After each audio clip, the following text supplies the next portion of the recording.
연하여 기도드리겠습니다. 거룩하신 아버지 하나님, 하나님께서 저희 삶을 주관하시고 인도하시며 복되게 하시니 감사드립니다.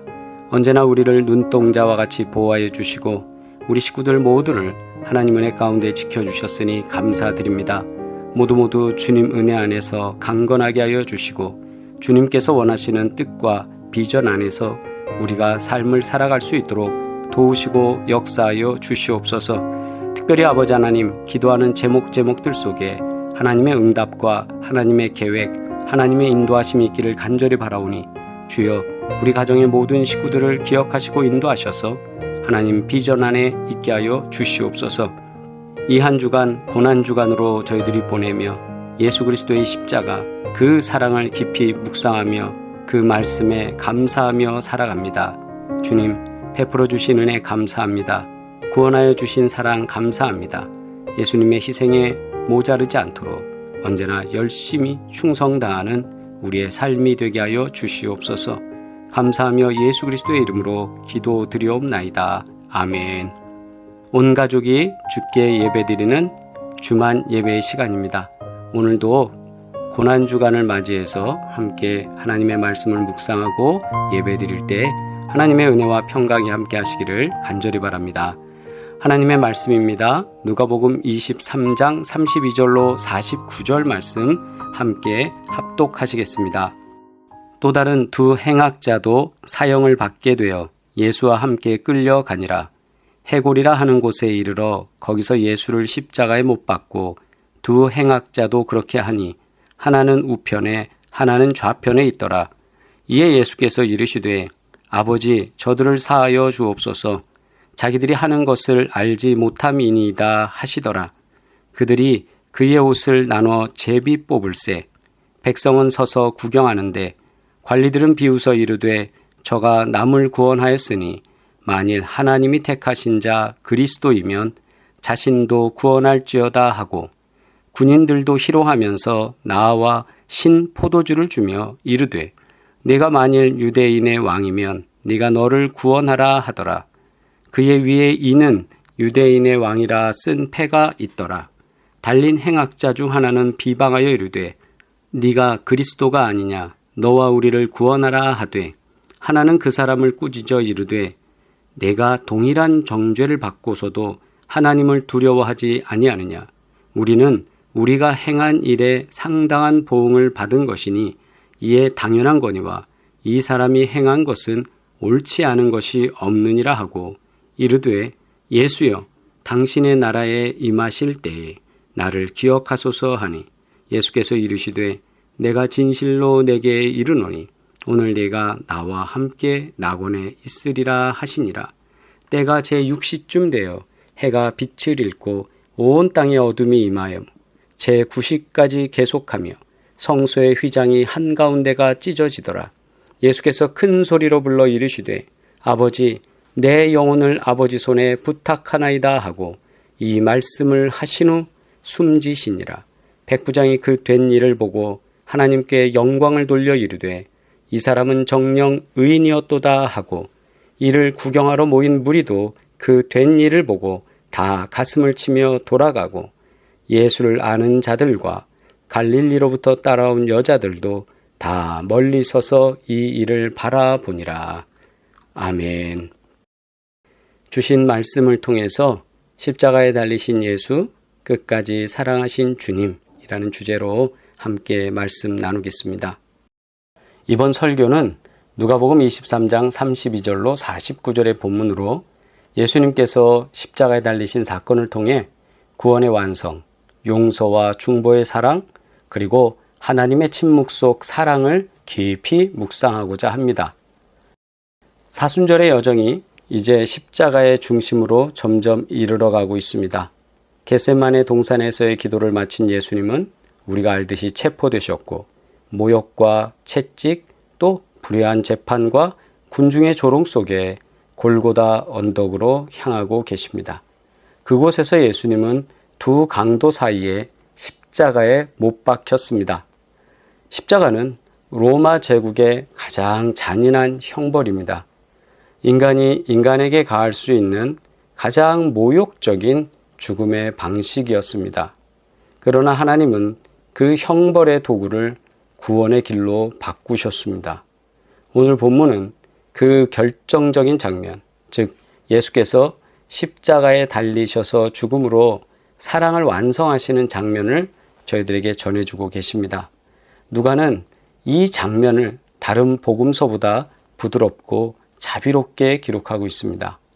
예수님은 고통 속에서도 용서를 선포하시고 강도를 천국으로 인도하시고 하나님 아버지께 예수님의 영혼을 의탁하시는 장면이 나옵니다. 그리고 이 모습을 보면서 백부장과 또 사람들은 예수 그리스도께서 의인이었다라는 것을 서로들 고백하게 합니다. 우리가 알듯이 십자가는 단순히 예수님의 고난을 상징하는 장소는 아닙니다.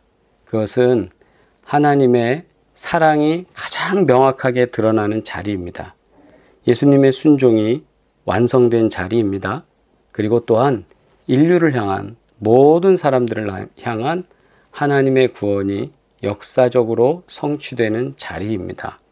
오늘 우리는 이 십자가의 사건 앞에서 내가 그 사랑을 받았다는 사실을 기억하고 나 또한 예수님의 사랑을 따라 살아가겠다는 결단을 다시 새롭게 하는 그런 시간이 되기를 바랍니다. 사순절의 가장 깊은 자리, 십자가의 아래에서 우리는 무엇을 보고 들어야 할지 오늘 말씀 속에서 묵상하시길 바랍니다. 첫째, 누가복음 23장 32절로 34절의 말씀을 보면 조롱 속에서도 드러나는 예수님의 은혜, 하나님의 은혜, 끝없는 은혜, 그것을 보게 됩니다. 주님이 이렇게 말씀하셨습니다. 아버지여 저들을 사하여 주옵소서. 저들을 용서하여 주옵소서. 32절로 34절 말씀입니다. 또 다른 행악자도 사형을 받게 되어 예수와 함께 끌려가니라. 해골이라 하는 곳에 이르러 거기서 예수를 십자가에 못 박고 두 행악자도 그렇게 하니 하나는 우편에 하나는 좌편에 있더라. 이에 예수께서 이르시되 아버지 저들을 사하여 주옵소서. 자기들이 하는 것을 알지 못함이니이다 하시더라. 그들이 그의 옷을 나눠 제비 뽑을세. 아멘. 우리가 잘 아는 말씀입니다. 예수님께서는 두 명의 강도와 함께 십자가에 달리셨습니다. 이 십자가에 달리신 사건은 그냥 단순히 사형 집행을 당하는 모습으로만 끝나는 게 아니라 이사야 53장 12절의 말씀, 그는 범죄자들과 함께 묻혔도다 라는 예언의 말씀이 성취되는 모든 하나님의 계획 속에 있는 겁니다. 또한 철저히 죄인의 자리로 내려오셨습니다. 분명히 우리가 알지 않습니까? 예수님은 죄인이 아닙니다. 의인입니다. 그럼에도 불구하고 우리의 죄를 다 묻어서 우리의 죄를 다 갖고 하나님 앞에 희생하시기 위해서 스스로 죄인의 자리로 내려오시는 거죠. 그는 죄가 없으셨지만 죄인처럼 취급받으셨고 죄인의 자리에 자신을 두셨습니다. 그리고 십자가에서 예수님은 피를 흘리며 고통당하십니다. 예수님의 옷은 나눠졌습니다. 군병들은 제비 뽑으며 예수님을 조롱합니다. 당신이 유대인의 왕이라면 네 자신을 구원하라. 야, 네가 왕이면 네 스스로 군대를 일으켜서라도 지금 내려와. 뭐 여기서 범죄자가 돼서 이렇게 십자가에서 죽니? 이걸 가지고 예수님을 조롱하는 거죠. 수많은 유대 지도자들과 병사들은 예수님을 모욕하며 십자가를 비웃음의 장소로 바꾸려고 했습니다. 그러나 그 한가운데 계신 예수님은 놀라운 말씀을 하셨습니다. 아버지여 저들을 사하여 주옵소서. 자기들이 하는 것을 알지 못함이니이다. 사람들은 예수를 향해 죄인이라 하는데 예수님은 저 사람들이 죄인입니다 라고 말하면서 저 사람들의 죄를 용서해 달라고 선포하십니다. 이것은 단지 부드러운 기도 그 자체로만 끝나는 것이 아니라 이것은 죽음을 앞둔 상황 속에서 예수님의 중보기도이자 또 우리로 치면 예수님께서 남기시는 유언과 같은 말씀이죠. 그래서 십자가 위에서 이루어진 용서의 선언입니다. 보통 사람들 같으면 어떻게 하겠어요? 못하죠. 저주를 퍼붓든지 번개를 때려서라도 다 제거하고 내 안에 있는 모든 것들 그냥 다 속 시원하게 만들지 않겠습니까? 그러나 예수님은 그렇게 하지 않으시고 십자가 위에서 그들을 용서하십니다. 아니, 우리를 용서하십니다. 예수님은 자신을 못 박는 자들을 위해 기도하셨습니다. 그들은 회개하지 않았습니다. 자신들의 행동이 죄인지도 모른 채 예수님을 향해 비웃고 있었습니다. 그러나 예수님은 그 무지 속에서도 알지 못함에도 불구하고 미리 용서를 구하십니다. 그리고 용서하십니다. 그분은 조건 없는 용서, 또 선제적인 먼저 하는 은혜의 표본을 보여주셨습니다. 이 모습 속에서 사순절을 살아가는 우리에게 중요한 질문을 던져봅니다. 나는 지금 누구를 용서하지 못하고 있습니까? 맞아요. 이 용서가 쉽지 않죠.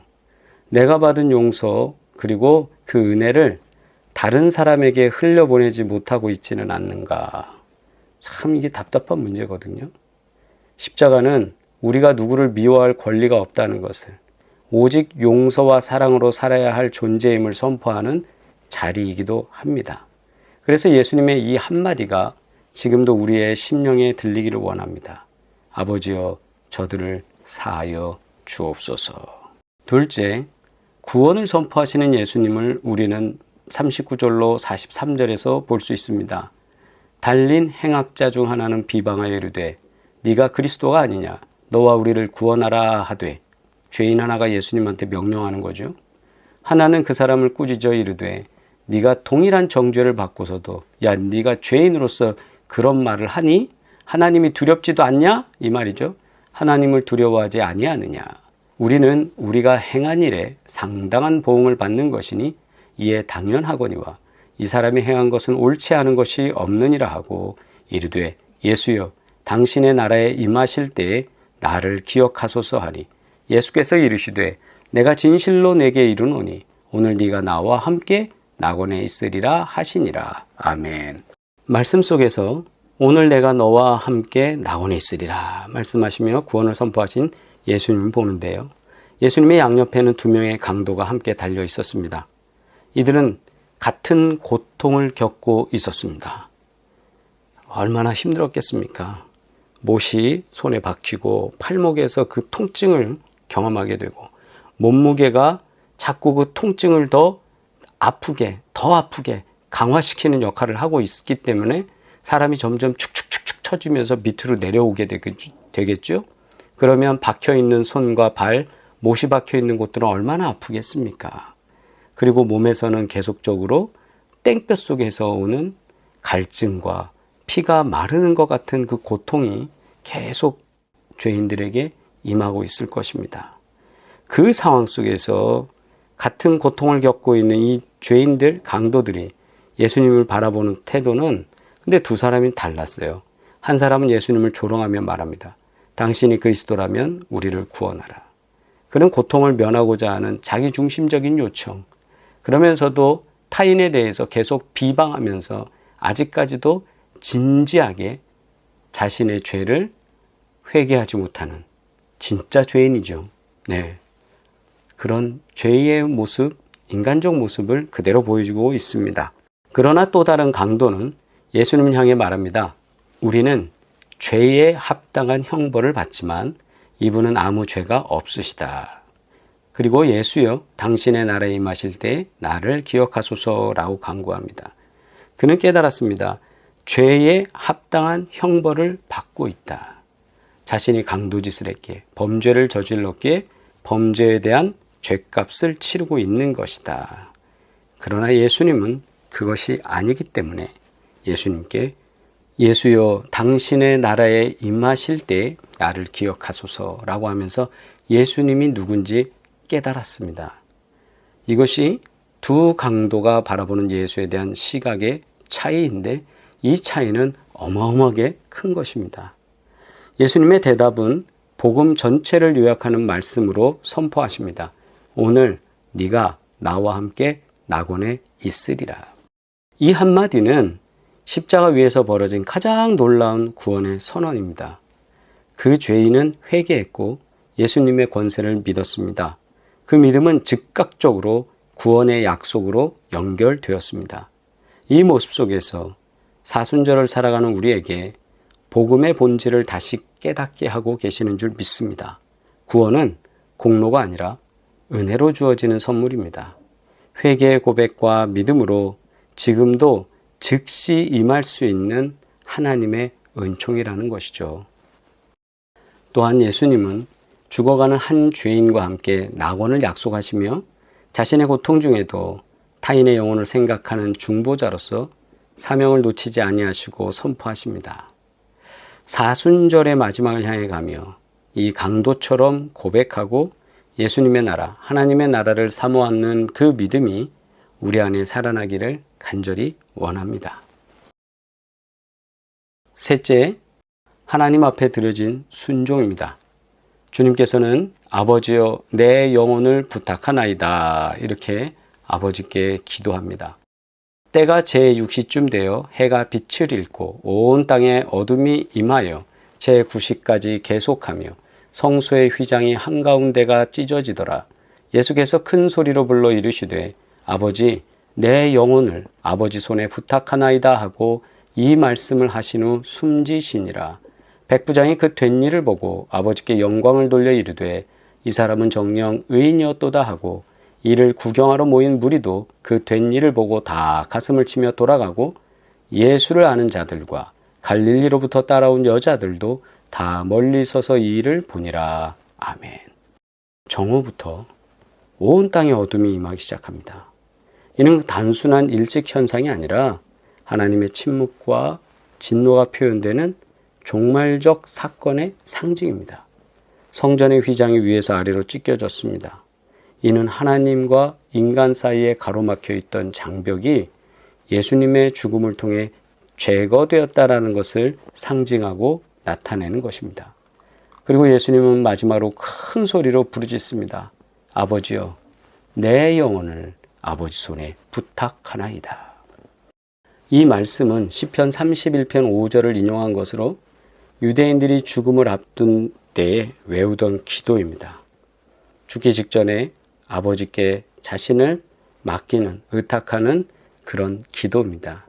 예수님은 고통 속에서도 하나님을 아버지라고 부르면서 자신의 영혼을 하나님께 맡기고 있습니다. 이 말씀 속에서 예수님의 죽음이 절망이 아니라 하나님께 드려진 신앙의 결단이었다라는 것을 보여주고 있습니다. 죽음조차 하나님 아버지 손안에 있음을 믿고 예수님의 신뢰는 사순절을 살아가는 우리 모두에게 죽음이 더 큰 믿음을 가리킨다라는 것을 우리에게 보여주고 있습니다. 이 죽음을 지켜본 백부장은 이 사람은 정녕 의인이었다 고백하게 됩니다. 또 죽음을 통해 오히려 예수님의 의로움과 하나님의 아들이심을 그것이 죽음 속에서 드러납니다. 사람들이 깨닫게 되거든요. 또한 멀리서 지켜보던 많은 이들은 가슴을 치며 돌아갔습니다. 극성적인 사람들이 앞에서 막 소리 지르면서 예수를 죽이라고 했지만 예수님이 의인인 걸 알고 메시아인 걸 알고 예수님 참 구세주인 걸 알고 우리의 죄의 문제를 해결해 주신 하나님의 아들이라는 것을 아는 사람들은 저 멀리에서 바라보면서 예수님의 그 십자가가 이루어 가시는 구원의 역사를 지켜봅니다. 예수님의 죽음은 단지 한 사람, 한 인생의 그 생이 끝나버린 것이 아니라 모든 사람의 마음을 두드리는 은혜의 사건이며 시간이었습니다. 사순절은 나도 내 영혼을 주님께 다시 맡기는 시간, 즉 주님, 내 영혼을 아버지께 부탁드립니다. 내 뜻을 내려놓고 내 삶을 맡기며 예수님처럼 아버지를 신뢰하며 순종하는 그런 기도를 드리는 시간이 되기를 바랍니다.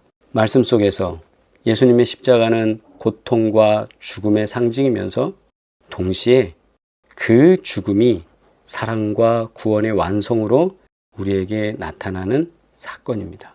예수님은 고통 속에서도 용서하시고 죄인을 천국으로 인도하셨으며 또한 자신의 영혼을 하나님께 온전히 맡기셨습니다.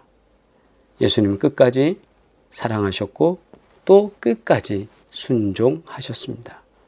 그리고 그 십자가 아래에서 우리는 용서를 받고 새로운 생명을 얻으며 삶의 방향을 다시 결정하게 됩니다. 사순절의 절정, 이제 십자가의 사건이 바로 보이는 이 앞에서 우리는 이 십자가 앞에 서야 합니다. 내 죄 때문에 달리신 예수님, 나를 위해 목숨을 내어주신 그 주님 앞에 다시 무릎을 꿇고 예수님의 사랑에 응답해야 합니다. 오늘도 주님은 말씀하십니다. 아버지여, 저들을 사하여 주옵소서. 아니, 아버지여, 땡땡땡을 사하여 주옵소서. 오늘 네가 나와 함께 낙원에 있으리라. 그렇게 말씀하셨고 마지막으로 내 영혼을 아버지께 부탁하나이다 말씀하십니다. 오늘 본문 속에서 나오는 이 십자가의 세 말씀을 가슴에 새기시고 사순절의 마지막 여정을 계속 걸어가시길 바라고 부활의 아침을 기다리던 참된 제자들이 되기를 간절히 소망합니다. 함께 주님 가르쳐 주신 기도드리겠습니다. 하늘에 계신 우리 아버지여, 이름이 거룩히 여김을 받으시오며 나라가 임하시오며 뜻이 하늘에서 이루어진 것 같이 땅에서도 이루어지이다. 오늘 우리에게 일용할 양식을 주시옵고 우리가 우리에게 죄 지은 자를 사하여 준 것 같이 우리 죄를 사하여 주시옵고 우리를 시험에 들게 하지 마시옵고 다만 악에서 구하시옵소서. 나라와 권세와 영광이 아버지께 영원히 있사옵나이다. 아멘. 할렐루야. 오늘도 믿음으로 승리하시고 복되시길 바랍니다. 목요일과 금요일 우리 가정예배 이틀이 남았습니다. 가정에서 같이 식구들과 예배 드릴 때 하나님께서 풍성한 은혜로 역사하시기를 간절히 바랍니다. 사랑합니다.